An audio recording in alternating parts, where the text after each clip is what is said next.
Yo Gotti might not walk away after years of whispers and suspicious silence surrounding young Dolph's mother. Things are starting to heat up fast, and Yo Gotti's name is coming up way too many times for the feds to ignore. Let's get right into it. All hell broke loose when it was alleged that the state's star witness, Hernandez Govan, is finally heading to trial. But this man isn't just any suspect. Hernandez is the only one in the entire case who has been granted bond. He even violated the terms and conditions of his bond, and they still reinstated him and put him back on the streets. Not to forget that his charges are conspiracy to commit first degree. Securing a bond in those kinds of cases is always almost impossible. And who gets that kind of treatment unless they're cooperating with the feds? Exactly. Now, this is where the plot thickens. While word is that Hernandez may have taken a plea deal, his end of the bargain was to help with the investigations. And right now, reliable sources are saying Fernandez is likely pointing at Yo Gotti and his brother Big Duke. Now remember, Big Duke is already dead, an incident that many are still convinced Yo Gotti let happen on purpose. And before you rule out the rumors about Yo Gotti's involvement in his brother's final moments. Remember, feds have been keen on this case for quite some time, and right when the walls started closing in, Big Duke was the only thing tying Gotti directly to the hit. And removing him might have bought Gotti some time to either clean things up or disappear behind a team of lawyers. Some even think Gotti's been moving money and reshuffling business fronts just to keep the heat off.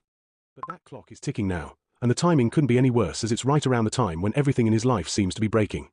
Angela Simmons, his dream girl and ride or die, recently announced they had broken up, and now people are wondering if she saw this coming and didn't want heat on the Simmons name. The timing's too perfect to ignore. Meanwhile, his record label, CMG, has gone completely silent. Black Youngster has kinda vanished, which is completely unusual.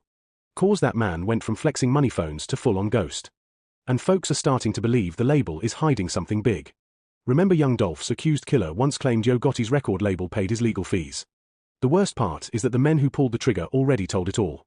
One of them snitched in court and said they were promised $100,000 for the hit on young Dolph, but only got around $800 to $1,500. All that risk for chump change? Now guess who they say promised the payment? Big Duke. And now, with Duke gone, it's only Gotti left to hold the bag. Sources claim Hernandez Govan has receipts from Cash App payments, Zelle transfers, full trails of money that lead straight back to CMG. And if that's true, this case is about to blow up the whole rap industry. The DA's already prepping like it's Rico season, just like what happened to Yella Beezy. Quiet work, slow build up, and then boom, the arrest that stops the culture. As for Yo Gotti, he's already feeling what's coming, cause people say he's paranoid. Watching his back, limiting his appearances, and scrambling behind the scenes. His crew ain't moving like they used to. Even his socials feel kinda cold. But the thing is, once the feds get serious, you can't outsmart them. You just run out of time. Now everyone's asking, was it really worth it? All that money, all that power, just to get caught up in a street war disguised as rap beef?